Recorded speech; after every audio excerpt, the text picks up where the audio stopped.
G'day there, this is Paul, the Mystic Guy. Thank you for tuning in and watching this video. It's been a few months since you and I last spoke, if you've been following this channel. And in this video, I wanted to give you a bit of an update on what's been happening with Mystic. And believe me, there's been a fair bit going on behind the scenes.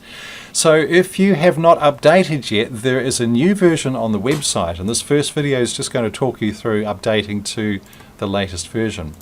So we want to look for Mystic BBS in Google, and when we get a hit we go to mysticbbs.com and we jump on to downloads. Now this version, Alpha 36 of version 1.12, came out in December, so the month that I'm recording this video came out at the start of this month on December the 3rd. If you are downloading a version for the first time, or if you're just going to upgrade and follow along with me from earlier videos, grab the alpha. The latest alpha is by far better than the older so-called stable version. Even the author recommends grab the alpha versions.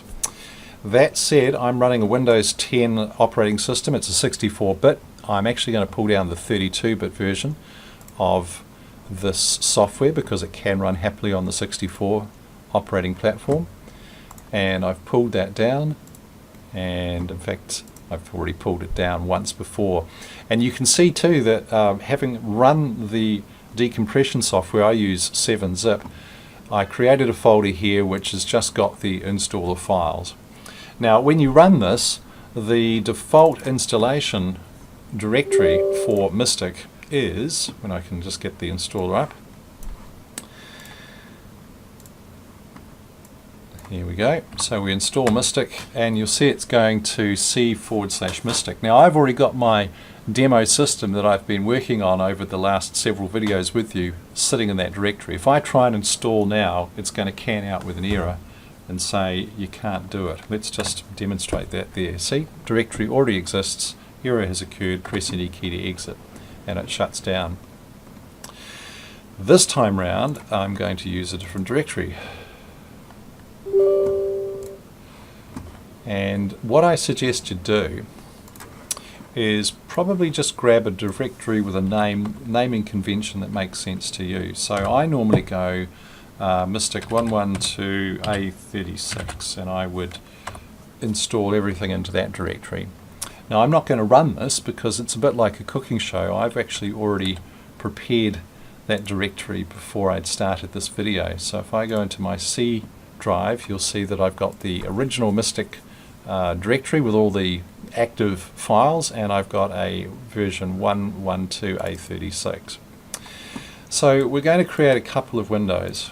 One which is, I'll snap hopefully to the right. Oh, will it? Yeah, that's better. And the other I'm going to open up and snap to, I've got those around the wrong way, haven't I? Can't get my lefts and my rights. So on the left is the updated Alpha 36. On the right, when I find it, is the original Mystic software. Whew, got that sorted.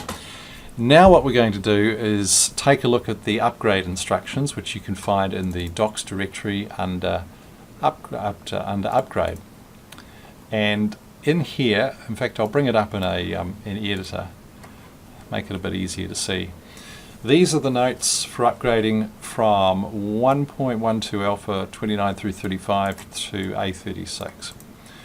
First rule of thumb is to take a backup of everything that is in your active Mystic directory. So you know what, I think we should do that. I'm just going to copy that. I'm going to create a new folder which I'll call Mystic Backup. I'm just going to paste that folder in. So if anything goes horribly wrong, I've got a backup to get back to. Now that I've done that,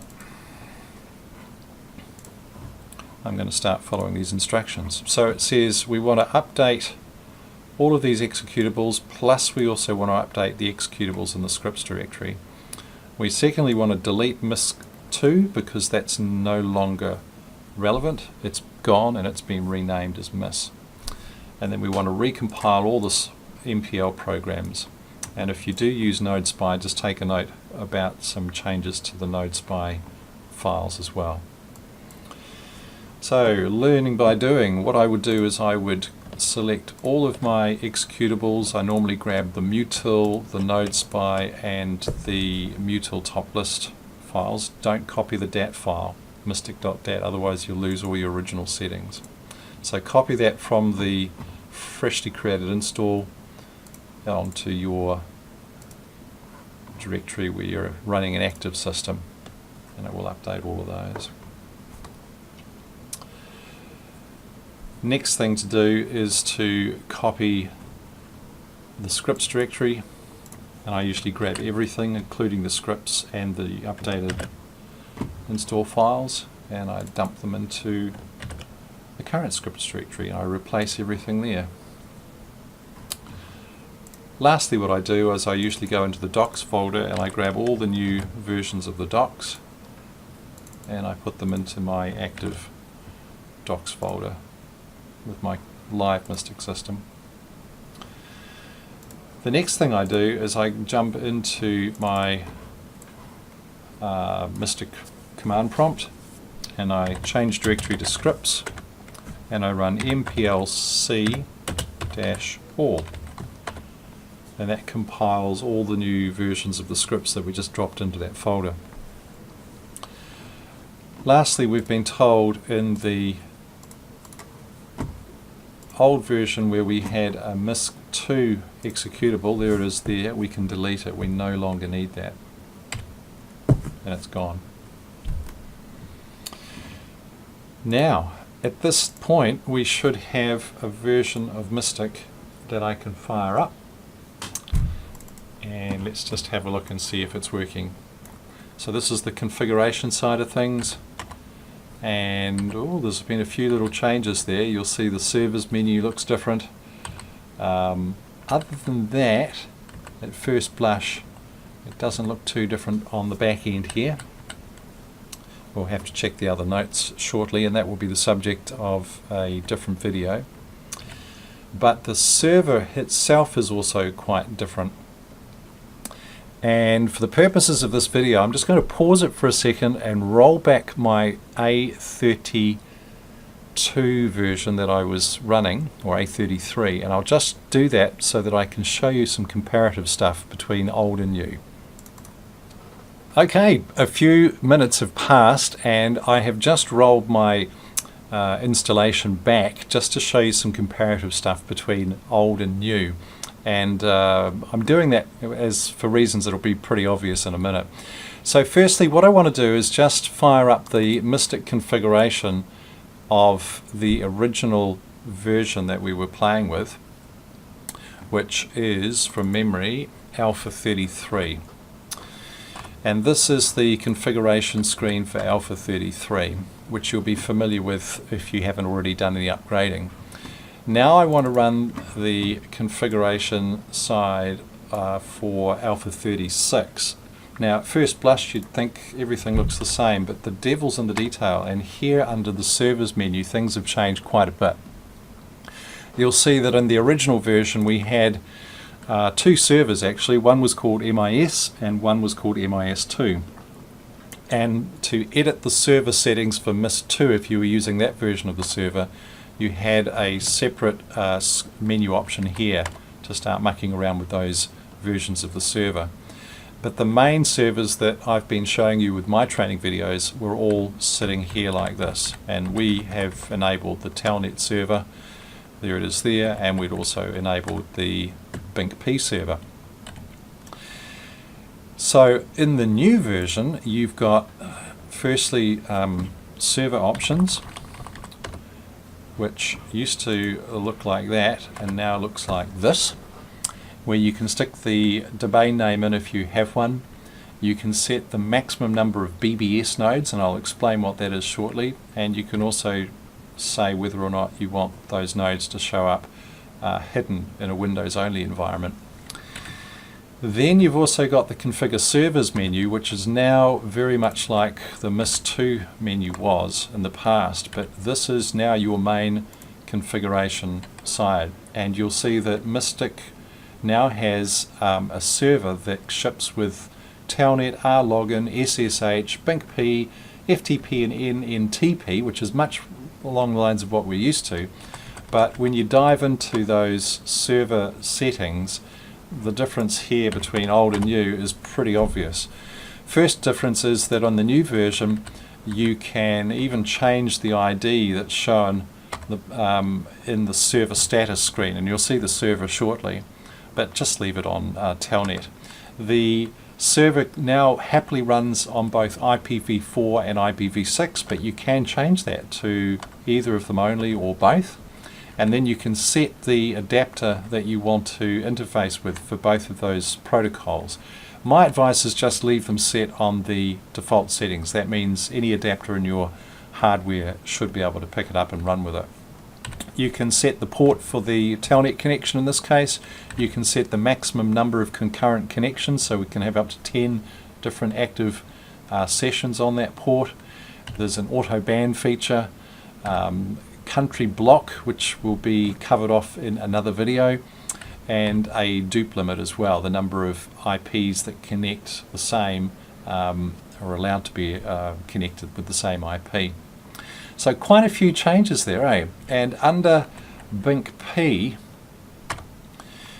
and I'll just call up the BinkP server changes, you'll see that firstly we can make the server active or not. We can change the label, we can go through the IPv settings, set the port, set the maximum number of connections, which really we should make that 6, in my opinion.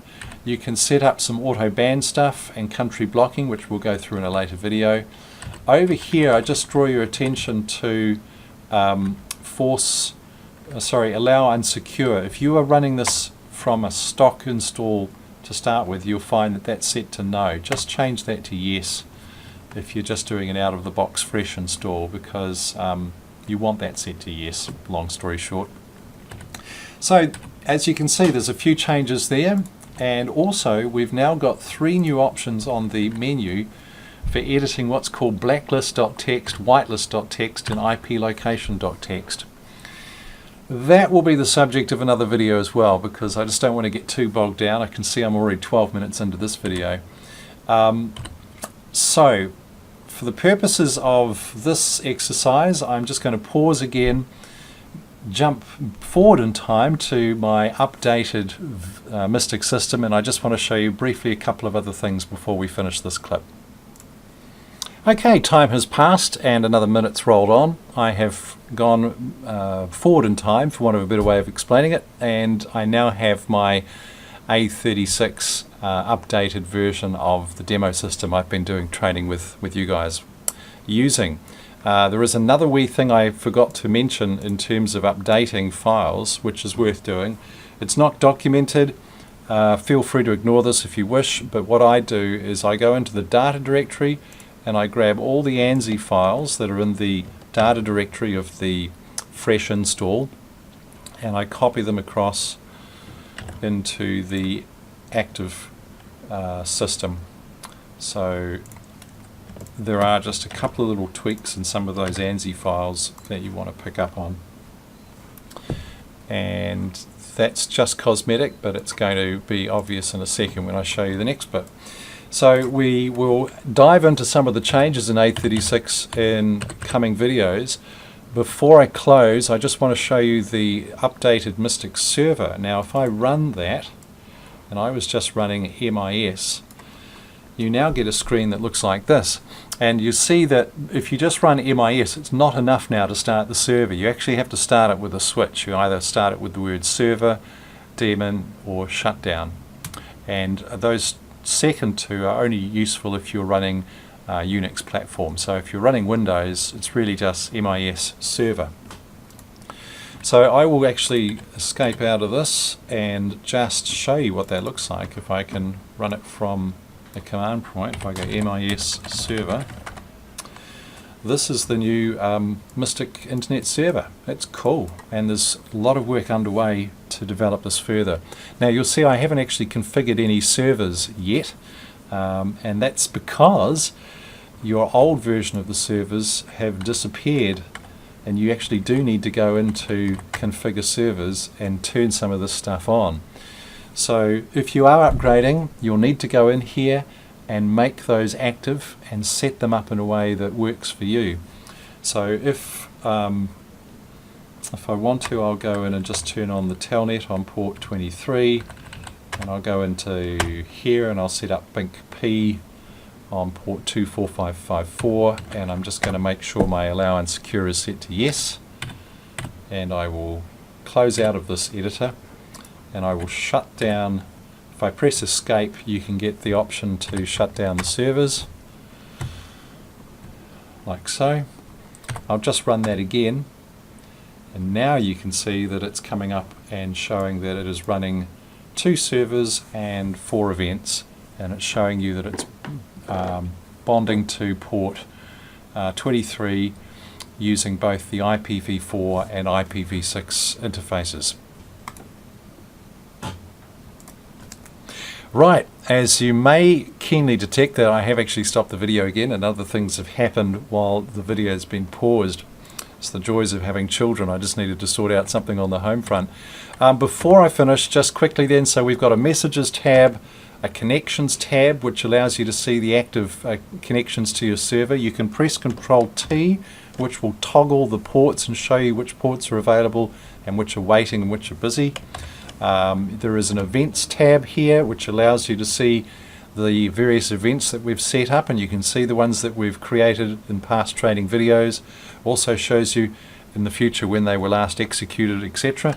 And there is a stats tab. Now that's work in progress as well. There's nothing in there at the moment.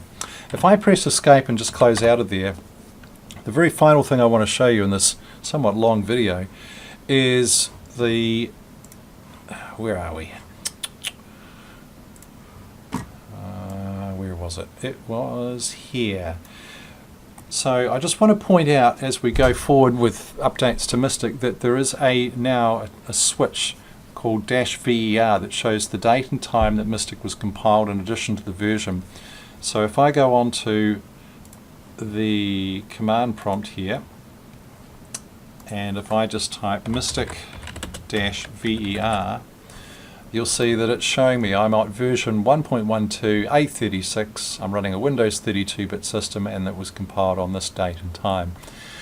You'll also find that when you post messages using Mystic, so if I do a local login and I go red72 1234 and I log in to our system, and I want to change to the general chat echo, post a message, testing, hi, this is a test, and I'll save that.